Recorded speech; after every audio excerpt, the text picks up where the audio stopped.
Welcome back to the 700 Club for CBN News. It's looking like Easter 2021 could be much different from last year. As more people get vaccinated, church leaders hope to safely reopen for Resurrection Sunday. CBN Charlene Aaron has the story.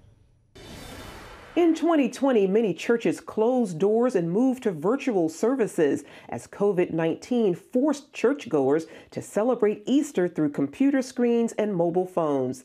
This year, with more Americans getting the vaccine, a growing number want to return to worshiping together. We're doing a lot of services to accommodate all of the space and still doing all of the spacing and the masking that's being asked and required to make sure that it's a safe experience, but yet people still can worship the Lord together. In California, however, there are still restrictions, and one pastor is pleading with Governor Gavin Newsom to fully reopen churches ahead of Easter Sunday.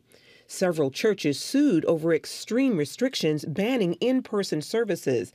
Then the Supreme Court stepped in to offer some relief. In a video, Pastor Jack Trieber of Santa Clara's North Valley Baptist Church says enough is enough. We have a 3,000-seat auditorium that sits empty. Governor Newsom, I implore you to open up our churches by Easter Sunday, April the 4th. We've been obeying for 366 days, 1 year and 1 day. We have had 0 deaths in our church of thousands of people.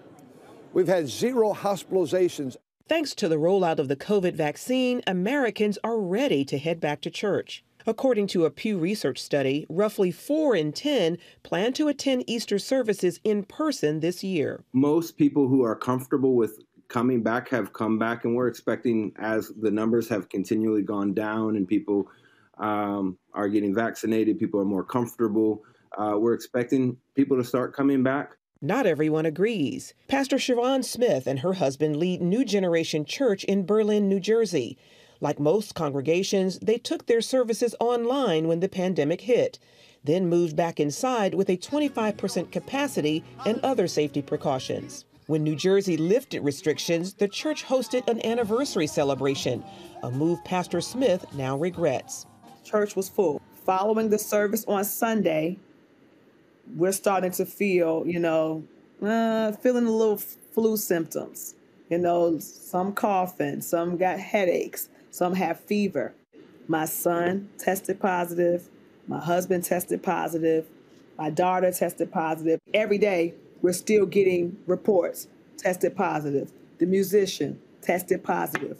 One of the praise and worship leaders tested positive. For that reason, Pastor Smith says their planned Easter service is on hold. Now, since this has happened, with me and my husband dialoguing, I think we're going to have a virtual Resurrection Sunday service. Our viewership online has skyrocketed, and that's been the case for most churches. And so we've really put a lot of effort into making sure that we have a good online experience. We've really done everything that we can to meet people and disciple people where they are and where they feel comfortable, to be honest. Still, whether in person or online, those we talked with agree that sharing the message of Easter is what's most important. Yes, there is a big emphasis on Easter, but we're not just after the regular people who have been coming back. We're after the people who don't know him to come in and experience him.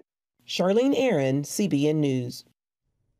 There are signs we're not yet out of the woods of the COVID crisis. New cases up 17% over the past 2 weeks, putting a damper on baseball's opening day Thursday. The Washington Nationals and New York Mets postponing their season opener after a player tested positive. In New York, though, the ballpark opened to 25% capacity with temperature checks and proof of vaccination.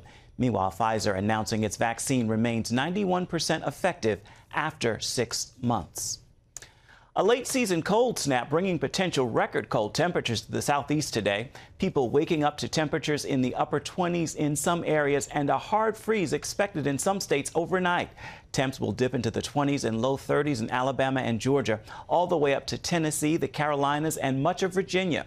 Parts of the region haven't felt cold so late in the year for more than 100 years.